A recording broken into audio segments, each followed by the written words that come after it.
Pretty It's terrible. gonna be two of the best beards in Albemarle County right I'm there. working on it. It's strong. Look, we're looking at beards. You what? They're complimenting the beards here. That's the beard. Yeah, right. Each of you. Now, JT. JT, would you please move over? Beard and no beard signs in the table.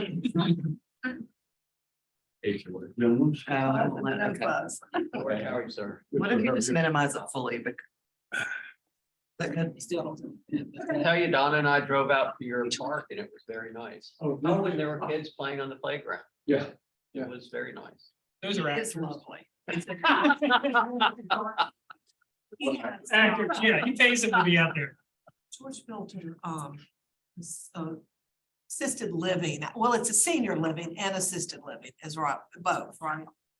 It's You have a memory combination care.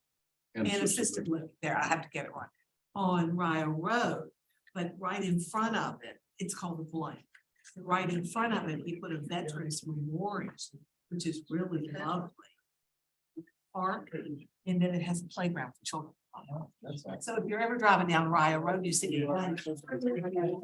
Well, it has Adirondack chairs and it has a fire pit, Yeah. a gas, Yeah, natural gas. natural gas fire pit. Love it. Yeah. I don't know, do we know if Dave, we already do? But it kind of is up there trying to the hill and you wouldn't notice it. I didn't realize, you know, unless you were aware of it. That's on purpose. Yeah, and I'm sure. The way statues get treated these days. Yeah. There's a statue up there of the fallen soldier. Statue. More public side there. I'm sorry. So we don't have a whole lot of signage. Oh, so- All right, well, why don't we go ahead and get started? Director McNaughton has a conflict, so he's not here today, so I think I wouldn't hurt. we'll just pick up with Dave when he gets here. So I think we have a quorum and call the meeting to order.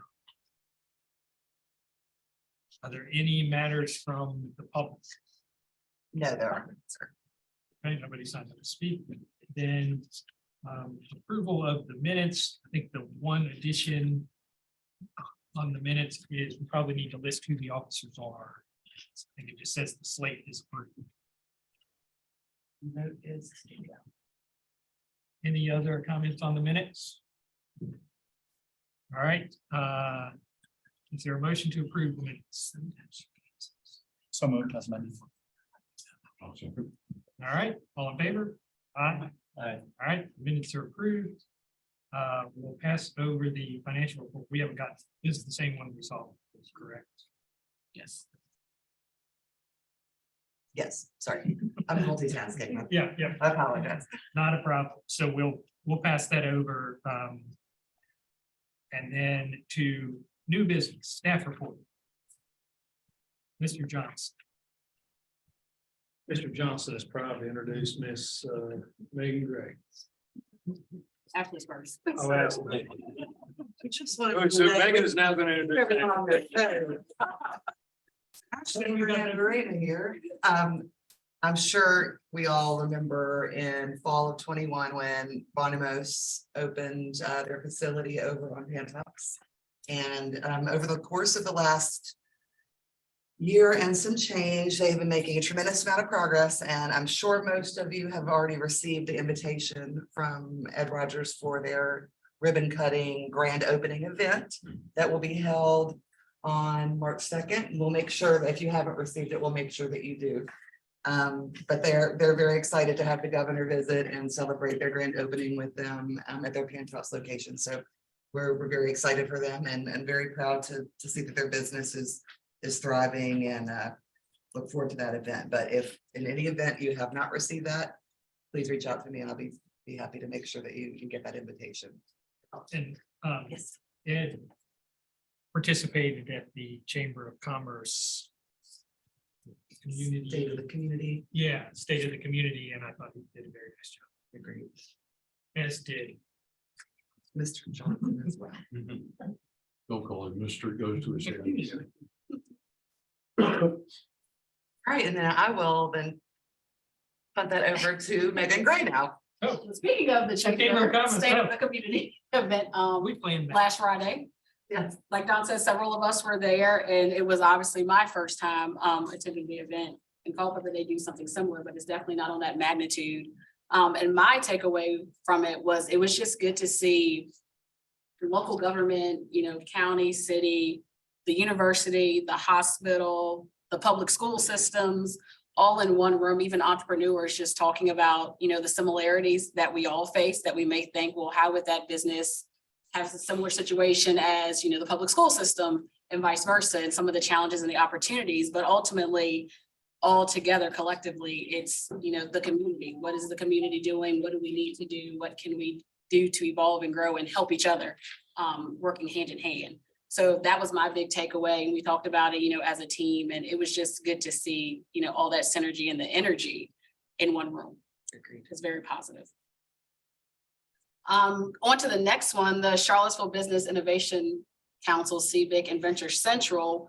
Some of you all may have seen this, the U.S. Economic Development Administration awarded Venture Central with a $300,000 grant to engage participants interested in angel investing, connecting local startups to funders outside the region, and structuring a fund. Venture Central wants to collaborate with other nonprofits in our area like CBIC in order to make this happen here in the community. And then I'll punt it to Mr. Roger Johnson. For the SID strategy. Ms. Gray, before we move on. So what is is it still early in the process in terms of figuring out how that grant's going to be used and how you're going to generate that extra for it? Mostly for, creating a network, access for the underrepresented, groups, communities that may not have access to that as easily as some of the others. Can I add to that? Yeah, sure. So we're working through the process. Venture Central is the we I'm talking about, is working through the process of partnering with other existing organizations to help with the program management. There will be events scheduled where like Charlottesville Angel Network will be invited to, or at least folks from that group will be invited to explain what angel investment is and have an event to do that. That will include creating a new network of people who come to those conversations. Would be one example of how we would want to increase the number of investors in our community. There would also be other underrepresented groups who would be asked to participate in some events, so they had an opportunity to connect with capital in a way that they would not. And then the third would be establishing the viability of whether or not we can create a new local fund who focuses on helping those who are entrepreneurs that are underrepresented. Wouldn't be exclusively for that, but a healthy portion of those funds will be earmarked for DEI initiatives. And Venture Central realized they couldn't do it alone, so they're reaching out to both CBIC, and then there's some other existing nonprofits, Beacon, Minority Business Alliance, United Way, others who may or may not take part in that endeavor. Thank you. That sounds great. Yes, sir. I think the next one's me. Yes. I'm gonna talk for a minute about what's known as a comprehensive economic development strategy. It's commonly called a CEDS. And a CEDS is a program that an economic development strategy program that's created regionally. And it involves multi-jurisdictions who are included. In our particular case, it's going to be the TJPDC who's leading the effort, but they're not doing it alone. They are doing it with another organization. Nonetheless, the groups that you see on listed is our region, if you will, that will be participating in this. And I would look at CEDS as not only a strategy, it's also like much like having a certain certification, if you will. Whenever you submit for a federal grant at the economic development level, the first question they ask you is this consistent with your CEDS plan? Yeah. And we don't have one. And so, it's almost like a master's degree preferred, if you will. Without our master's degree, it's going to be hard for us to actually get the job, or in this case, get the grant. So this is also checking a very important box that's going to open up additional access to grants, large grants that we have a really hard time competing for today. The CEDS is supposed to last about 5 years. And in the case of what we're doing, it's not our local jurisdiction alone. If you go to the next slide, please. We're also partnering with the Rappahannock Rapidan region. So our SEDS program is going to be both what you saw on the previous slide, and then it's going to be Fauquier, Culpeper, Orange, Madison, and Rappahannock counties as well. So it's two different regions who are joining together to write one particular plan with a goal of allocating regional resources within the community. The actions will be grounded in reality. It'll be much like the strategic planning exercise we did. It'll just be across many different areas. Now, why am I, if you would to the next slide, please. So what's in a SED, they'll relook at targeted industries and maybe make some recommendations if we should expand our targeted industries or not. They'll have a goal of improving quality of life, attracting investment with a focus on jobs and keeping talent in the community, and obviously accenting the regional assets that are already here, such as UVA, that will be the recently announced Biotechnology Institute, those types of regional attributes that can help, or local attributes that can help the region. So why am I sharing this with you? Well, I'm on the committee, as I believe, I'm not sure if Director Lawless accepted, but I know he was invited to be on there as well. And we'll be helping guide the conversation. But you see the bottom part of this, there's going to be, at some point, there's going to be surveys, interviews, focus groups, open house. And if you'd go to the next slide, please. Here's sort of the timeline for that. And what I really want to focus on is not the timeline, but from June through September, you'll see that that's where the interviews, focus, business surveys take place.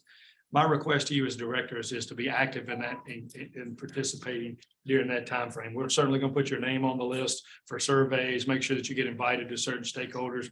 But this will be an important time where your voice could impact this regional plan and overall impact the economic vitality of Albemarle County. So I'll pause there and see if you have any questions about the SEDS program. Did I see the name of the consultant on there that's? Des Moines.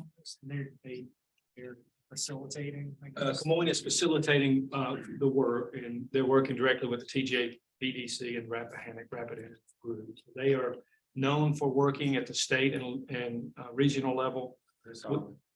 We have, yes, sir, they're very solid. The Central Virginia Partnership for Economic Development had a strategic plan written some 5 or 6 years ago, and it was written by Camone. And in that report was a recommendation that certainly the core areas of our community, which is Albemarle County, UVA, and Charlottesville, Hardegreen, take part in some innovation and entrepreneurship ecosystem growing. And that's where the idea of venture, it actually was Venture Hub originally.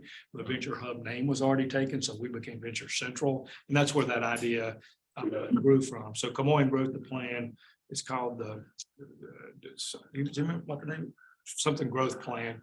I can get a copy of that to you, but if you want to see it. But the point being is that they know our community already. They've worked throughout the state. And so they have a lot of understanding of how this community sometimes differs from others. You know, are we gonna be part of a regional plan? Like do we have a module in that plan, or are we just part of the Rappahannock and then whatever? Yeah, that was a question I asked on the committee, and this is the best way I could describe it as a metaphor. Would be there may be small area plans inside of our comprehensive plan. So the SEDS program may have components of our communities that may differ from some of the other more rural areas, for example. But I'm asking you to get actively engaged and help Albemarle County when the opportunity presents itself. And Scottsville. And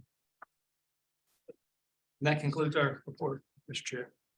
All right, any further questions? All right, so the next item on the new business is the Covenant School bond amendment, and Lisa Williams from Wire Woods, I assume is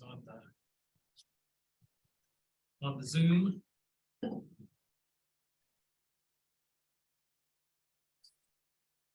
Shortly. Frank Berry is here. Lisa's not here. Frank from Covenant School. Frank Berry's here, but Lisa Williams should be here. She's the lead. Lisa, are you on?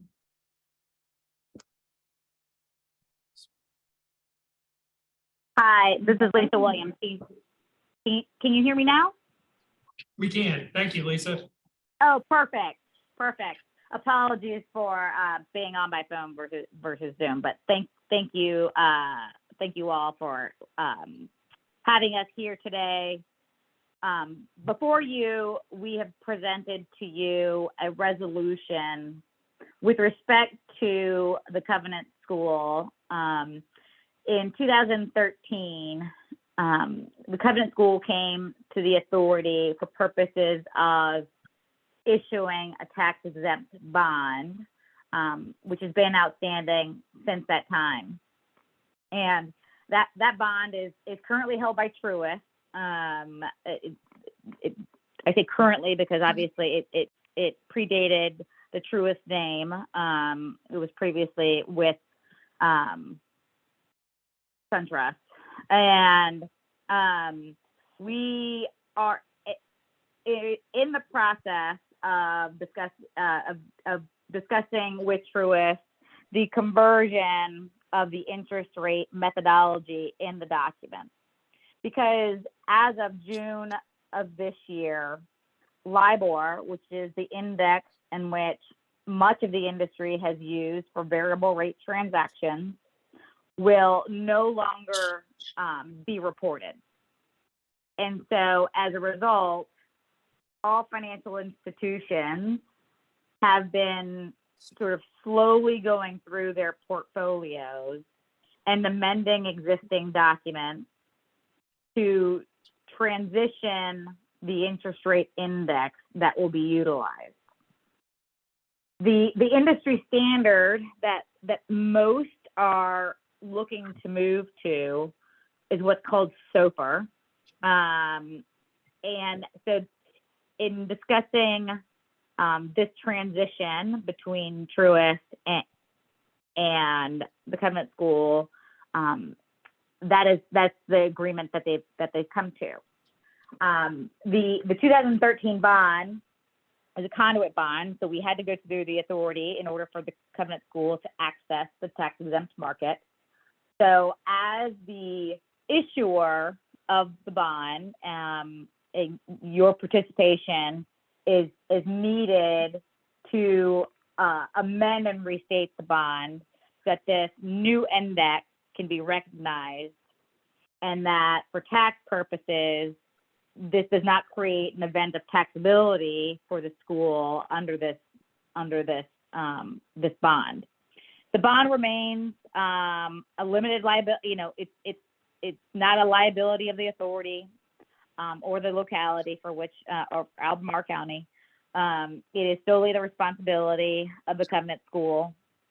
The only amendment that's occurring in the document is this change of the index and making sure that the interest rate provisions sync up to what the industry is doing. And part of that is also amending what happens if SOFR goes away, because nobody ever thought in 2013 that LIBOR was ever going to go away, but that's now not true. So the bond documents will also recognize what happens if SOFR were to go away.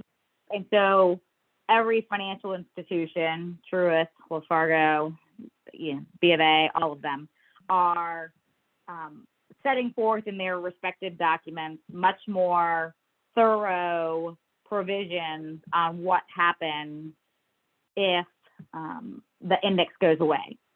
Now, the 2013 deal does have some of these provisions in there, but it's not what the parties really ever intended this to ever be utilized, because it's not the rate that is commensurate with what the parties want the rate on this bond to be.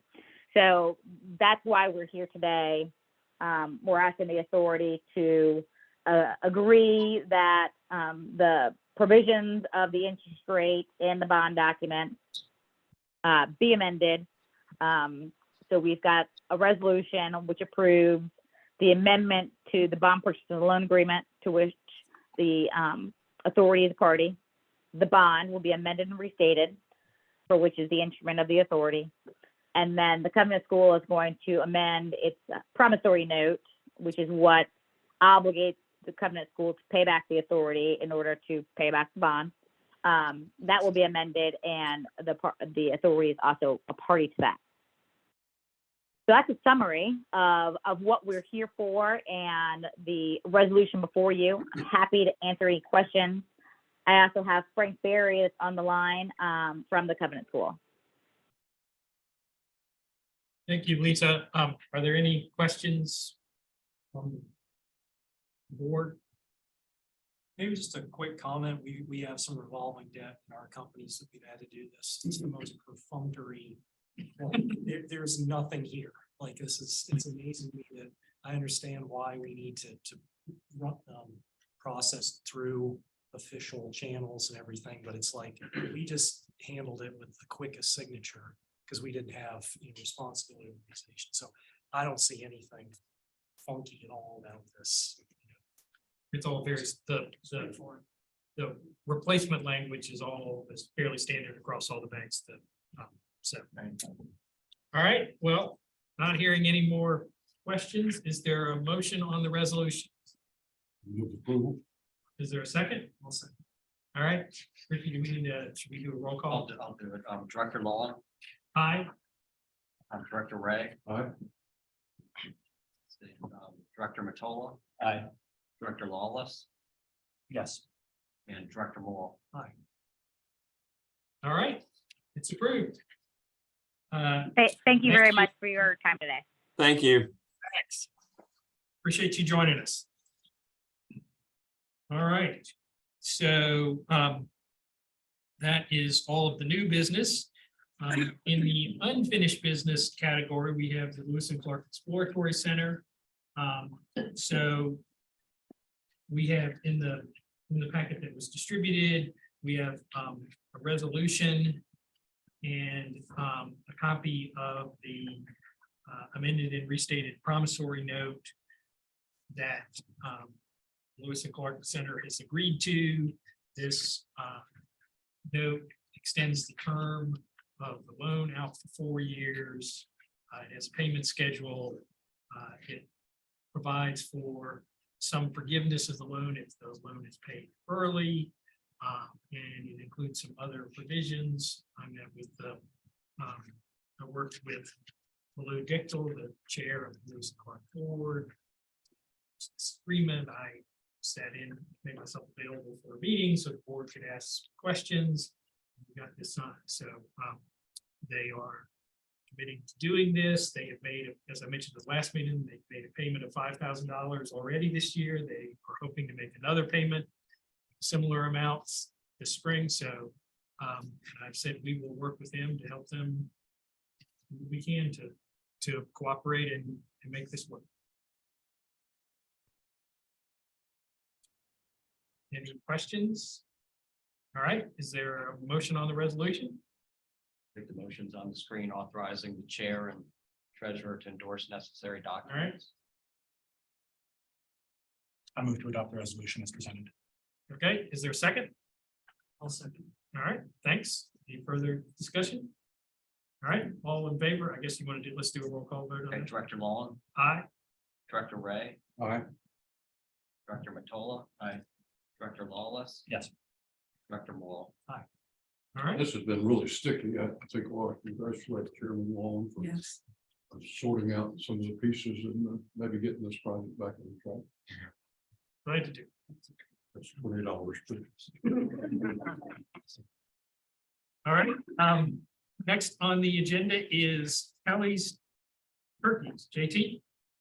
Yes, so last October, the EDA authorized us to apply for the matching grant to the Department of Agriculture for Kelly's Turkeys. And then in early January, we were notified of the award. And then just over a week ago, we received the agreement template from the state. And so the action before the EDA today is to authorize us to provide the money to Kelly Turkeys to purchase the equipment and begin producing brown turkey. And so this is just sort of the next step in the process. First, we got the EDA's concurrence to apply, and now that it's been awarded, we're asking for the authority to provide the dollars to make the expansion. I'll take any questions. Question? It's an impressive project and good to see it come forward. I think this is a great example of one that could move through that SEDS process where any community in our region would appreciate this kind of business, and growing this type of ecosystem with these partnerships is good news for everyone. Thank you. All right. Can I make one? Oh, I get a box reconciliation. Can I make one clarification? There was some back and forth between me and Jen Perkins at VDAX.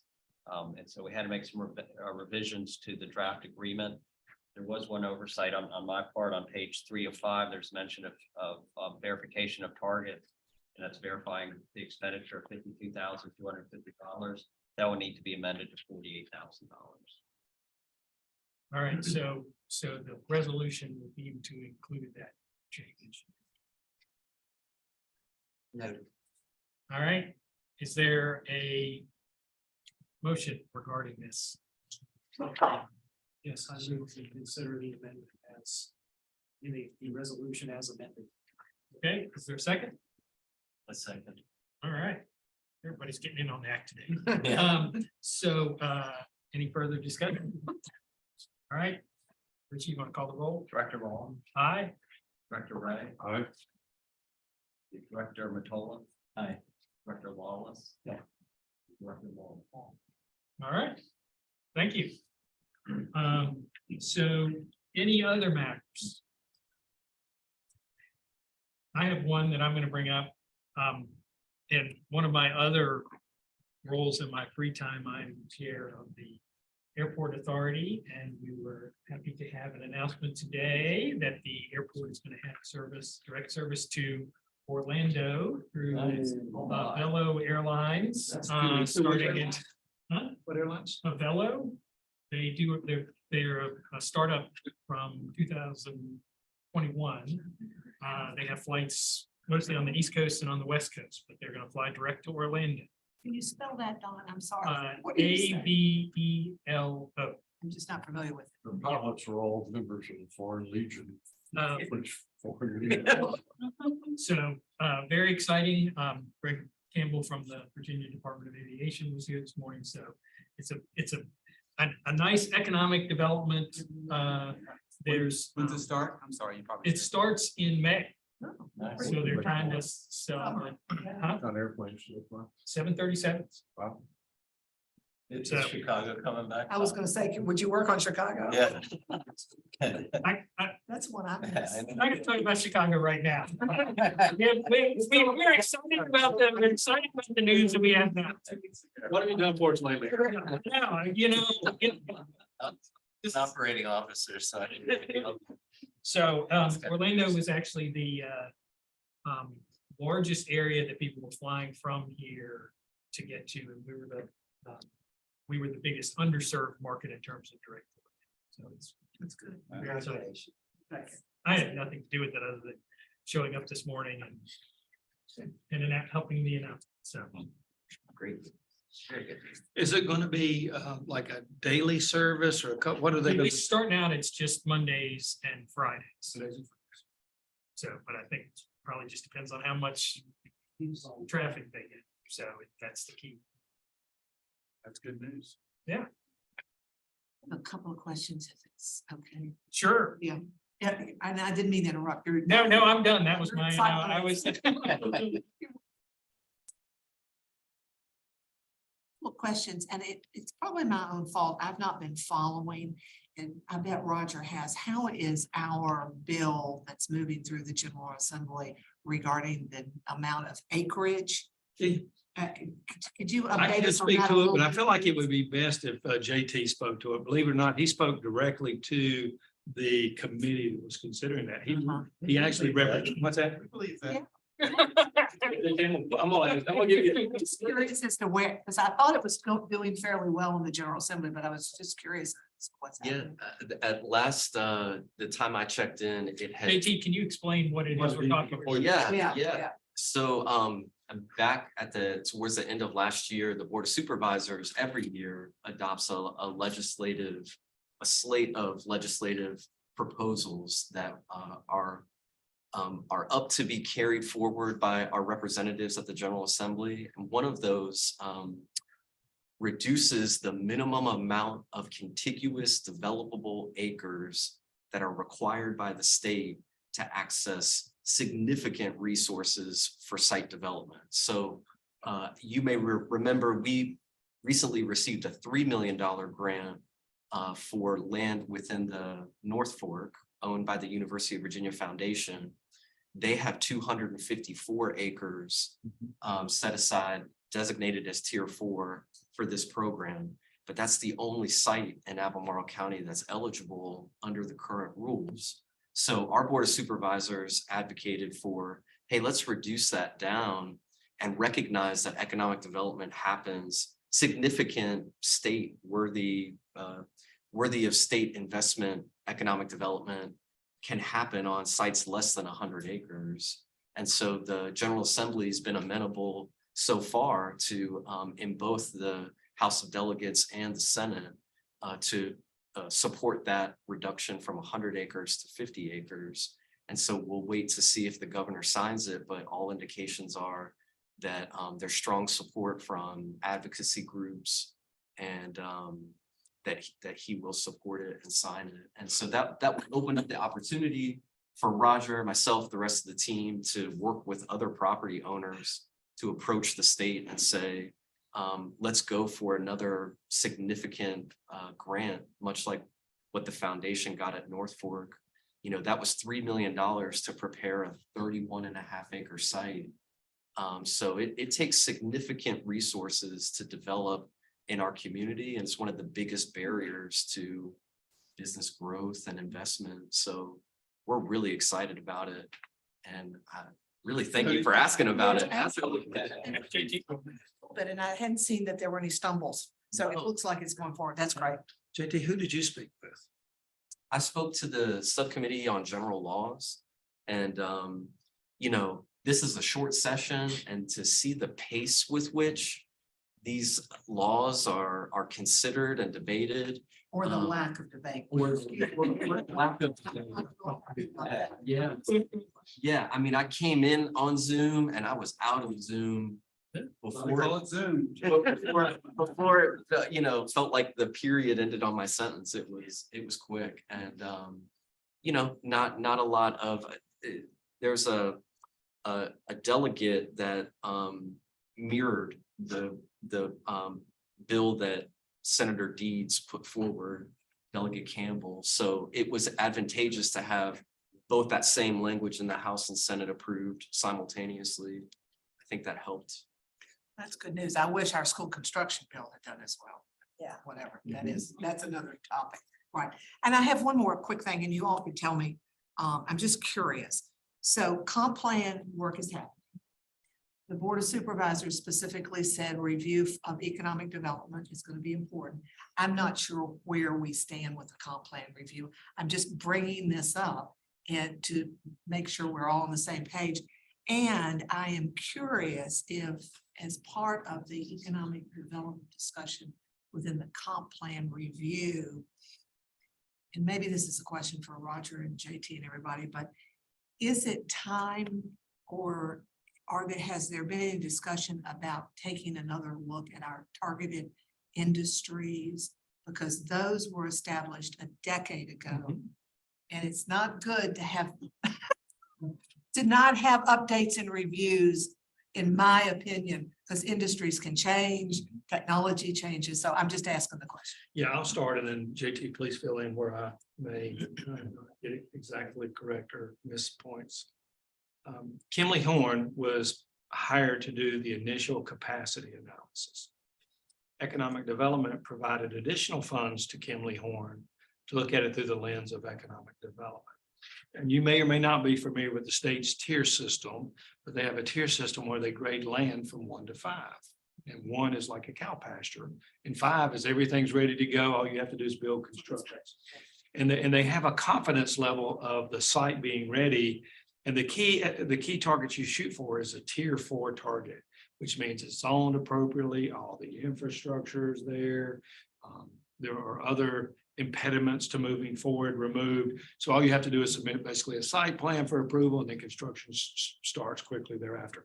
So they looked at it through that lens with the help of our department, and they identified what amounted to 39 sites in our community that may could be used for economic development purposes. But then when we put the lens of the tier 4 system, which really says it's ready, there was only one site in our community out of those 39, which was the UVA North Fork site. And the point being is, it's one thing to have a property zoned, and it's another thing to have it ready. And so you have to have both in order for us to accommodate.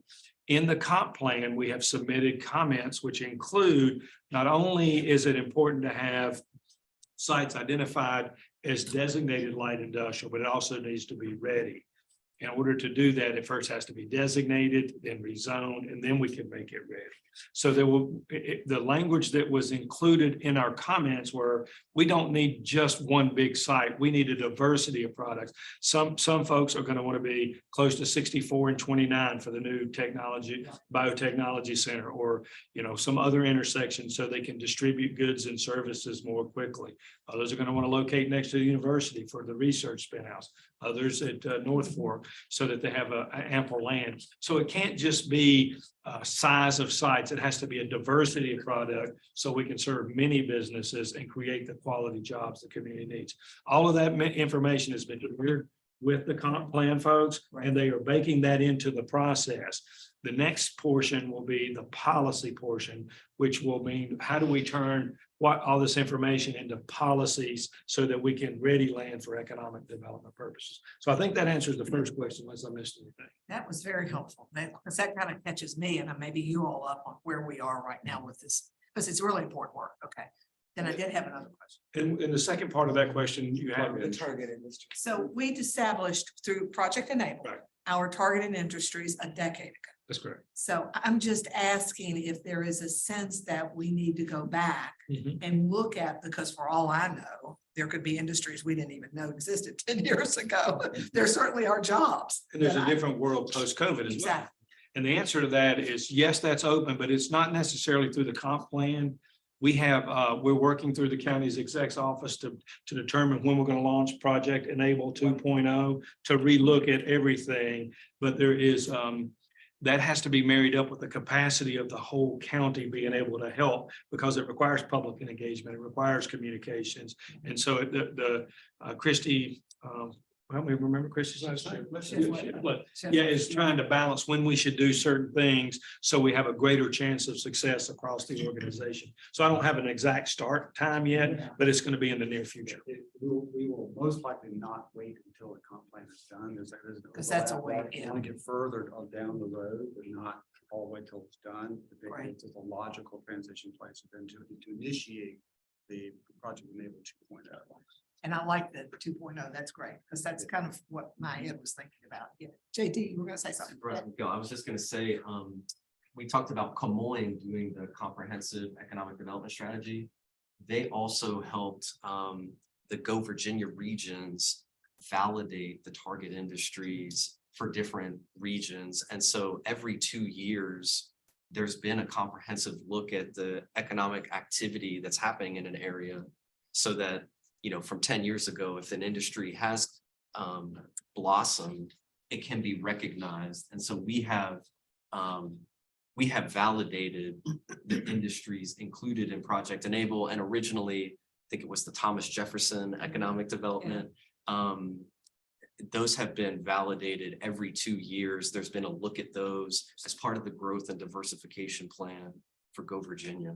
We'll get a closer, more specific look at our county, but regionally, we're still hitting the targets that are up. Very helpful. Thank you. And I appreciate you all. It's got a couple of questions here. Thank you. It's good. Any other questions? I want to say we have another member of the Board of Supervisors here. It's Supervisor Lupisto Kirtley. Do you have any questions? Do you have anything you'd like to say? No, my colleague, my dear sweet colleague there who's asked all the questions that I had. Actually, I didn't even have those. Ask her a question. Well, thanks for joining. All right, anything else? All right, we would have beat our record if we hadn't had all those questions at the end, but that's all right. So smart. So, the next meeting, you have something? No, sir. Oh, okay, next meeting is March 21st. You adjourn. Wait, did you make